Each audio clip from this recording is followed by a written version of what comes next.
Komið sæl, nú skulum við fara í gegnum dæmi 620 saman sem að hljóða svona. Verksmiðja Vaka greiðir 400.000 í húsaleigu á mánuði, hámarks afkastageta verksmiðjunnar 800 einingar á mánuði.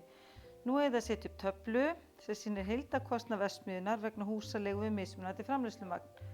Og svei mér þá að það væri ekki bara fínt að við gerðum bara 620 og 621 bara saman í einu dæmi. Við skulum byrja á töflunni. 620 og við erum með eitthvað magn hérna og svo erum við með fastan kostnað og síðan skulum við setja upp hérna eitthvað sem heitir FEK sem er fastur einingakostnaður, þar sem við erum búin að skipta fastum kostnaði niður á stykkin sem við framleiðum eða einingarnar sem við framleiðum.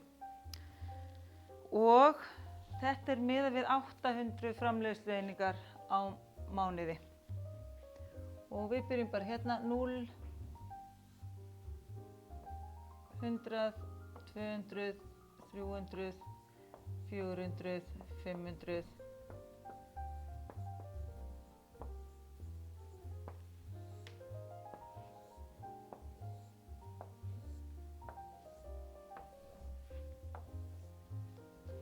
Svona. Síðan reyndar í 621 þá tökum við á leigu viðbótarhúsnæði og þá getum við aukið afkastagetuna 300 einingar og við skulum bara setja þessar auka 300 inn í töfluna okkar líka. En ég held sko þegar við framleiðum 801 stykki að þá er kostnaðurinn okkar farin að aukast vegna þess að þá þarf að borga fyrir viðbótarhúsnæði.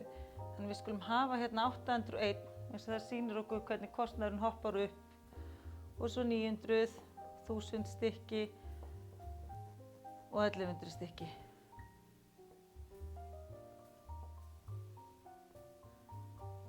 Svona. Og hvað vitum við? Við vitum að verksmiðjan Vaka greiðir 400.000 krónur í húsaleigu. Og húsaleigan krakkar, hún er alltaf 400.000, sama hvað við framleiðum mikið, alveg upp að þessum 800 stykkjum.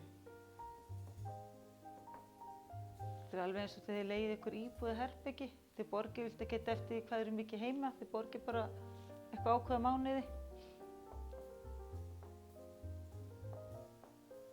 Þetta er kannski glata dæmi.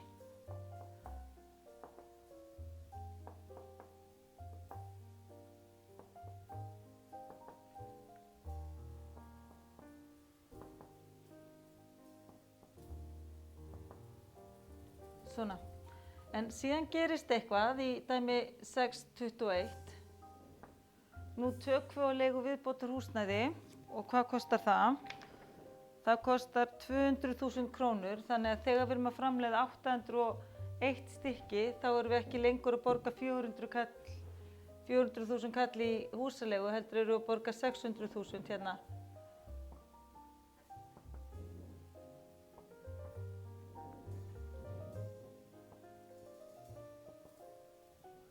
Svona.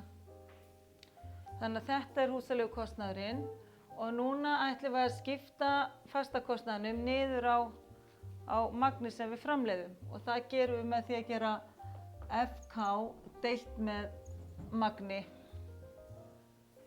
Og ef við framleiðum ekki neitt, þá erum við samt mjög líklega samt með skemmun og leigu, segjum það allavega, þannig að við skulum halda fastakostnaðinum svona.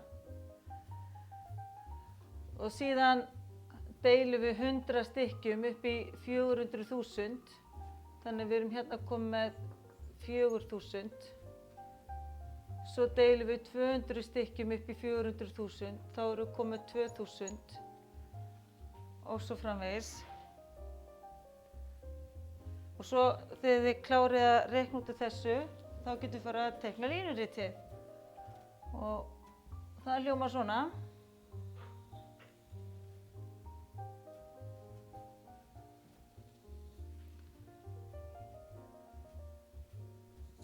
Og við erum með magn hér eins og venjulega og við erum með krónur hér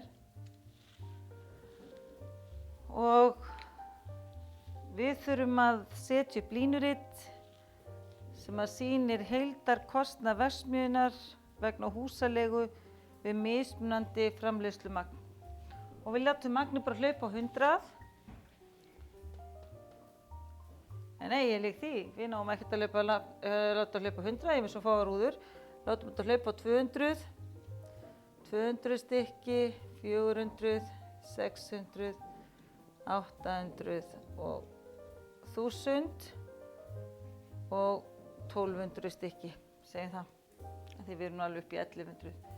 Og í krónutölum þá þurfum við að fara eins hátt upp eins og hæsta gildið sem hérna 600.000.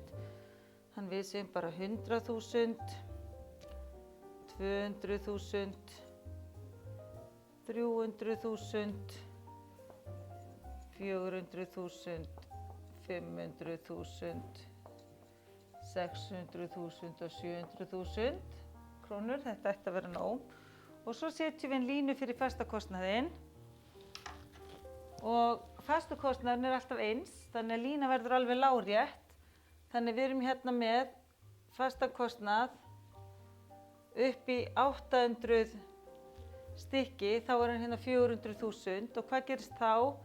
Jú, við 801 stykki þá þurfum við að taka á leigu viðbótarhúsnæði og þá hækkar fastakostnaðurinn okkar hérna upp í 600.000 sem var allt í einu eitthvað voðalega lítið.